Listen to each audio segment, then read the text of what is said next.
さあ2021東京オートサロン、イエーイオートサロンですね。てか朝から俺は待ってんだけど誰も来ねえけどどうなってんだ。そうですね、オートサロン会場ですもんね、これ。そうだよ、なんとかホール、なんとかホール。誰も来ないんだよ。来ないですよね。なんでだ。いつもだったらすごいですよね。お前んちテレビある？テレビギリギリあります。俺はテレビがないから世の中のことがよくわからないんだけど、さすがですね。なんで誰もいないの？ね、今日本当はオートサロンの日ですもんね。日曜日夕方夕暮れね。もうそろそろ蛍の光が流れる頃ですよね。おかしいなおかしいですね。おかしいな。ここはなんとということで誰もいないんで、はい、折戸と2人で俺たちのオートサロン、はい、行ってみたいと思います。イエイ。まあ今回は折戸がこの辺で若い頃、ブンブンブンブンブンブンブンブンブンやってたということなんで来てみました。実はね、この辺は僕ね、高校卒業して自動車整備の専門学校行ってたんですけど、ここからちょっと先にの学校に行ってたんですよ。で、海岸沿いの道路あるじゃないですか、広い。ちょうど僕らがその学生の頃にちょうど開通して、何もなかったんですよ、あの辺は。本当は広い道ができて、走り放題でしたね。あ、そう。はい、朝からもうオートバイで行ってたんで。その時代っていうのは警察はいなかったんだ。警察そんなにいなかったですね。今みたいにはいなかったですね。はい。じゃああんまりうるさくなかったんだ。あんまうるさくなかった。もうだから朝からみんなでしたね。はい、オートバイで。もうほんと直線もうずっとって。昔の千葉はいいね。いや最高、この辺はもうパラダイスですから。だからディズニーランドができたんですよ、近所に。パラダイスですから。パラダイスだからね。はい、そんで後でぜひですね、僕はねちょうど本当にもうまだ土屋さんとこんなに仲良くなれるなんて全く当時思ってなかったんですけど、土屋さんの存在を知って土屋さんに憧れて練習を始めた場所にね、ちょっとね今日土屋さんをお連れしたいなと思います。折戸の、はい、来てたところに行ってみたいと思います。はい、楽しみにしてください。はい。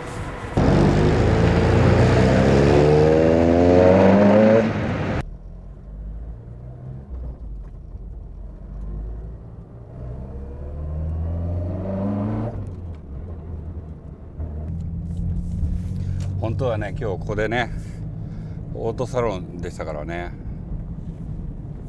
本当今日でしたよね。今日ですよ。本当今日日曜日最終日。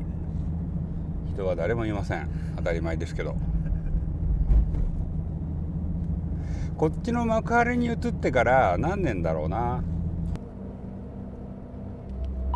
折戸が学生だった頃ってこんなにこの辺開けてたの？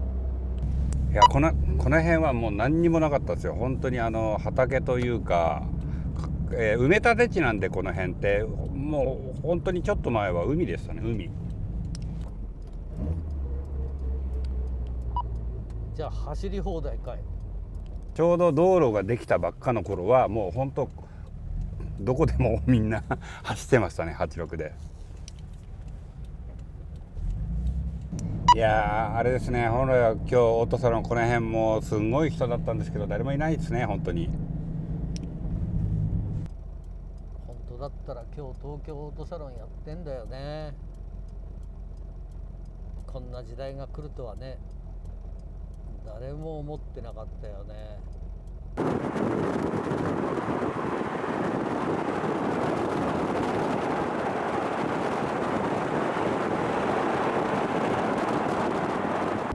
まあ開発によって走る場所がどんどんなくなってはいくけど、それに比例して車もなくなっていくね。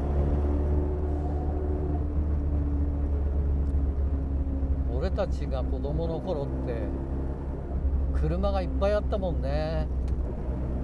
かっこいい車がいっぱいあった。箱スカ、ケンメリ、セリカ 1600GT、 カリーナ 1600GT、 ギャラン GTO、 イスズ117クーペ、鉄仮面、もうほんとなんかいろんな車があったね。好き放題だからみんないろんな車に乗ってたね。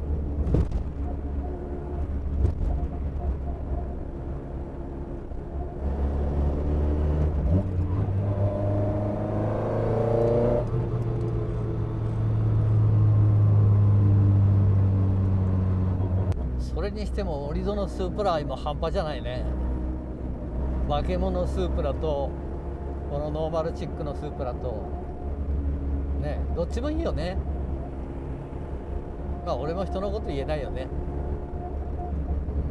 もう本当にギンギンにやってる N286 とこのノーマルチックのねスーパー豆号どっちも持ってますからね。なんかさ、折戸千葉っていうと走り屋っていうよりも04族って感じがするんだけど。そうですね、千葉はその04が有名でしたから、この辺は本当にそういう車が東京とかもう関東からいろいろ集まってきてた場所ですね、本当に。でこれ今左曲がると僕らが走ってた港クランクがあります。了解。こんなとこで走ったんだバカじゃないのみたいな感じですけどね。こんなだって結構会社いっぱいあるじゃん。そうです、トラックが結構いっぱいいましたね。まあここまではいなかったんですけどトラックがいっぱいいました。ここが1コーナーでもう走れないようにこういう人が積まれちゃったんですけど、当時は鉄骨が積んであってスタジアムみたいにその土曜日の夜とかになるともう何万人って来てましたよ、ギャラリーが。ここに何万人来るわけ？そうなんですよ、他県から来て屋台とかもいっぱい出るんですよ。後でちょっと行きますけど海側がギャラリーがいっぱいいて、これが2コーナーですね。2コーナー、これが2コーナーかい。そうなんですよ、これが2コーナーでその先で U ターン。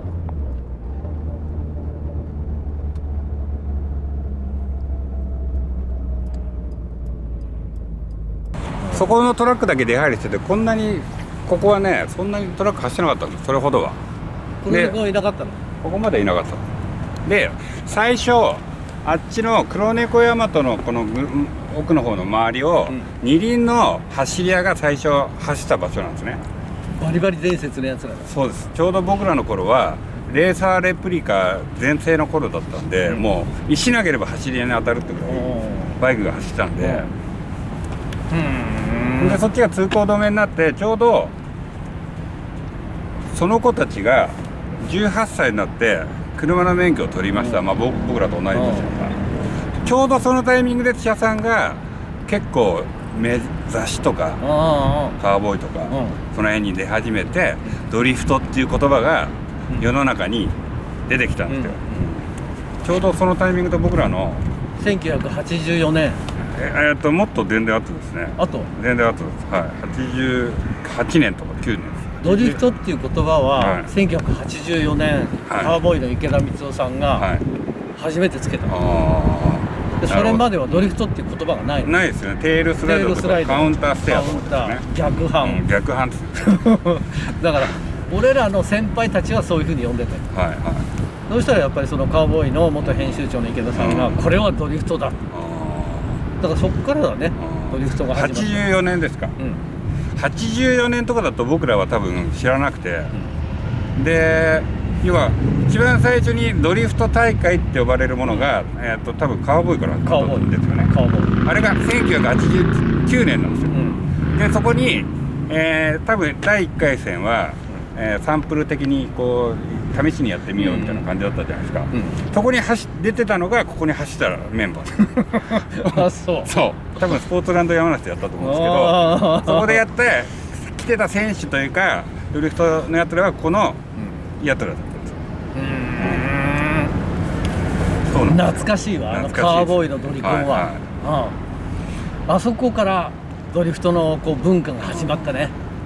そこからオプションだとか、ホットバージョンとか、ドリフトってやるようになって、いろんな雑誌もドリフトを取り上げるようになって、でインターネットが普及するようになって一気にドリフトが世界中に名前を馳せた。そうですね。本当にもう日本のジャパン発祥ですよね。だって俺らがさ、アメリカ行った頃なんかバカにされたじゃん。こんなのはドリフトじゃない、そのサイドウェイだって、英語で言うとサイドウェイだって、こう滑ってるからサイドウェイだけど俺ら日本人はドリフトだっていう言い通したら、今の時代にもうドリフトが世界中にね。そうですね、本当びっくりですね。あそこまで広がりがあるとは思わなかったですね。だから世界で認められた日本語、寿司、はい相撲、はい芸者、はい。ドリフトああ、なるほど。どういうなるほどね。そうですね、うん本当にそうですね。車もそうじゃん。86だ、32だ、は80だ、ね、323334とかさ、35とか。やっぱなんだろう、それをこう一途にこうずーっとやってきたら世界を認めてくれるんじゃない？そう考えると日本ってすごいですね。結構もうこの本当86なんて多分岸田さん乗ってる頃なんて、ここまでこの車が残るなんて誰も思思っててっなかったですね。ない、思ってない、全然思ってない。思もうってないですよね。その時代バカにされてた時代。今頃 FR かよ、リジットの足かよ。ああ、当時でもね、そうですよね。いやだってもうその時代は FF に移行しつつあったからね、うん各自動車メーカー。ダブルウィッシュボーンだ、そうそうそう、マルチリンクだとか、今度こトラックのホーシングね。う、うん、確かに、ねだからバカにされたんだけど、はい、バカにされればされるほど俺らは燃えたわけ。その時代ってやっぱり86レース、ジムカーナ、ダートラ、ラリー、この4種類のパーツをこう組み合わせるわけよ、パズルのように。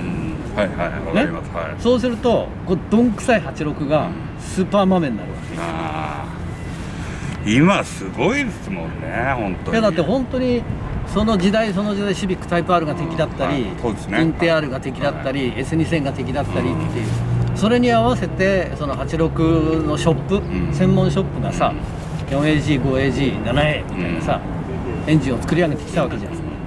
そこから世界がさ、あとはイニシャル D だね。あー、まあ、イニシャル D ってでかいですね、うん大きいですね、本当イに。ニシャル D、もう絶対的にイニシャル D が500万部売り上げてから世界中にブワーッと広まって、そこから世界中が注目するようになってっていう。だからオーストラリアなんかも 4AG のはい、ブロックの削り出し作ってたりさ、あれ世界が、はい、そう世界がもうそういう反応をしだしてる。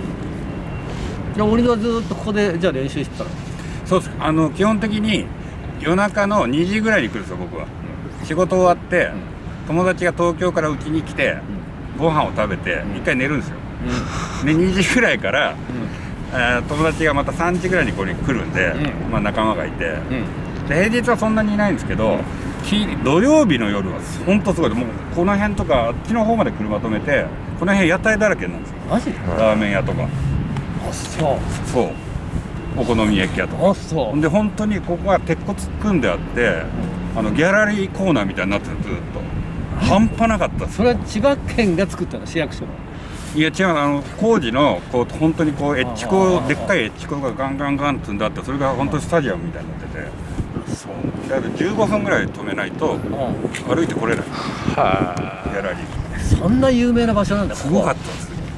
で結局この辺パラダイスでちょっと行けば04やってるし、でさっきの幕張メッセあるじゃないですか、あそこからちょっと先行くと今度ナンパ橋っていうのがあって、女の子がいっぱいいて、ナンパ待ってる子がいっぱいいるんですよ。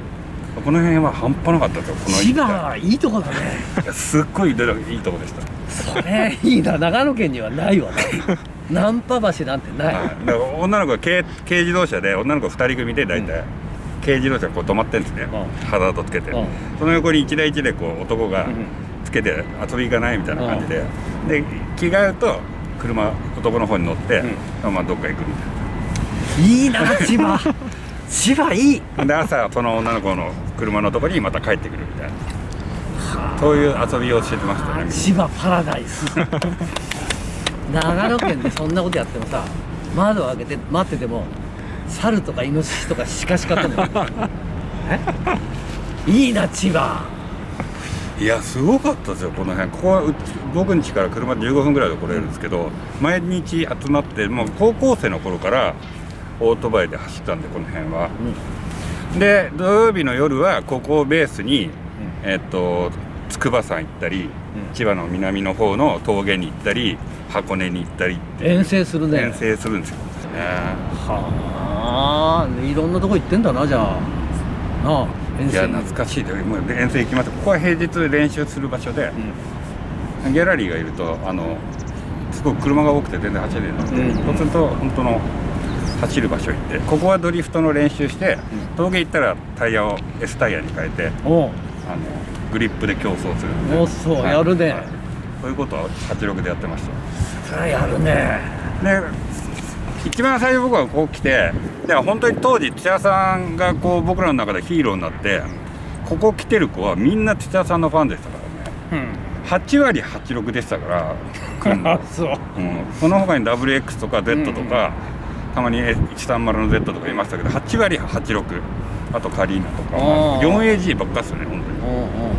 ここからちょっと行ったところに僕のホームコースがあって、そこは本当にそんな広くないんですけど、パイロンを毎日並べて、ここを走る前にジムカーナの練習をずっとしてたんですよ、前は。パイロン86のトランクに20本ぐらい飛んで、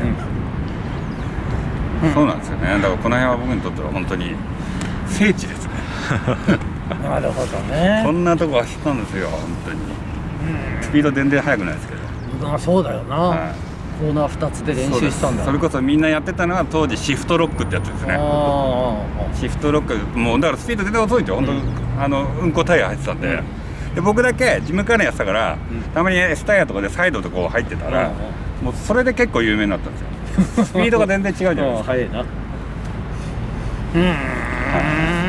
なるほどね。ここが思い出の場所で、この頃まさかこんな土屋さんとねここで一緒に会話をするなんて想像もしてませんでしたけど。